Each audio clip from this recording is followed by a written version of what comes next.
Technical problem کی وجہ سے جو ہے نا ہمارا رابطہ منقطع ہو گیا تھا۔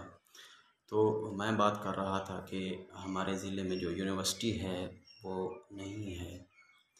ہاں، ہمارے بچے جو ہیں نا وہ تعلیم حاصل کرنے کے لیے مختلف شہروں میں جا سکتے ہیں، لیکن اہم مسئلہ جو ہے وہ ہماری بچیوں کا ہے، وہ تعلیم حاصل کرنے سے وہ اس بنیادی ضرورت سے محروم ہیں۔ تو ہماری یوتھ کو چاہیے کہ وہ اس پروگرام میں PTU جو ایک تحریک چل رہی ہے راجن پور یونیورسٹی کے حوالے سے، تو اس میں تعاون کریں۔ اس کے بعد میں نے آپ سب سے یہ رائے لینی تھی کہ ہمارا جو پروگرام ہے وہ کس زبان میں ہونا چاہیے، یعنی سریکی زبان میں ہونا چاہیے یا اردو زبان میں۔ یہ آپ اپنی قیمتی رائے ضرور دیں۔ والسلام۔